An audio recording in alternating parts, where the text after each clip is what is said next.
اگر آپ کی ظاہری پاکیزگی نہیں تو آپ عبادت میں انٹری حاصل نہیں کر سکتے.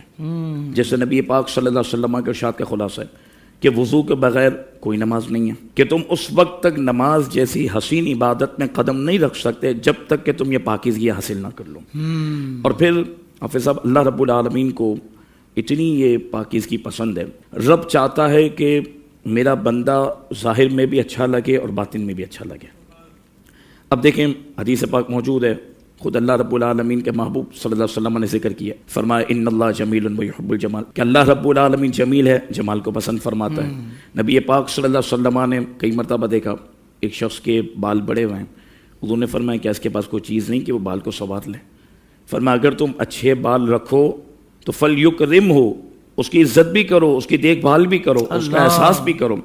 یعنی یہ اسلام کا طرہ امتیاز ہے کہ جس نے ہر پہلو میں اور ہر موقع پر آ کر اپنے ماننے والے کی ایسی تربیت کی ہے کہ خود یہودی جب صحابہ کرام کو کہنے لگے کہ کیا تمہارے نبی تمہیں سب بتا دیتے ہیں، تو صحابہ نے کہا استنجا کا طریقہ بھی ہمیں ہمارے نبی نے بتایا.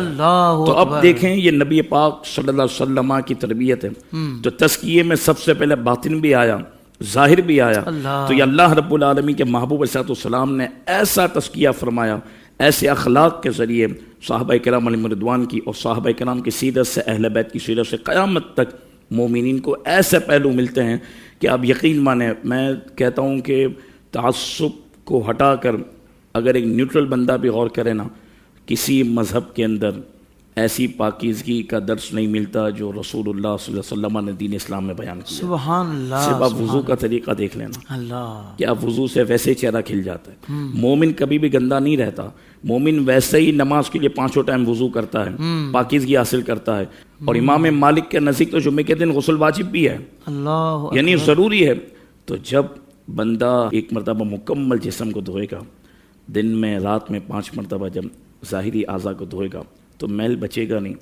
یقین مانیں اگر ہم اس کو فالو کر لینا جو اسلام نے مسواک کی صورت میں، وضو کی صورت میں، عطر کی صورت میں، لباس کی صورت میں جو ہمیں پاکیزگی کا حکم دیا، تو ہمیں پھر دوسری آرٹیفیشل جتنی چیزیں نا ان سے حسن و جمال کی بھیک مانگنے کی حاجت نہیں ہوگی. اللہ اکبر. اگر بندہ حقیقتاً وضو جیسے کرنے کا حق ہے، غسل کا جیسے حق ہے، صفائی کا حق ہے، منہ دھونے کا حق ہے، نبی پاک صلی اللہ علیہ وسلم نے کتنا مسواک کو پسند کیا. اگر بندہ اس طرف آ جائے تو بیماریوں سے بھی بچ جائے گا.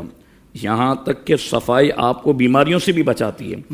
جیسے روحانیت کے لیے صفائی ضروری ہے، ایسے جسم انسان کا اچھا اس کے لیے بھی صفائی ضروری ہے. اسی لیے نبی پاک صلی اللہ علیہ وسلم نے مکمل ارشاد فرما دیا الطہور شطر الایمان، صفائی نصف ایمان. سبحان اللہ سبحان اللہ.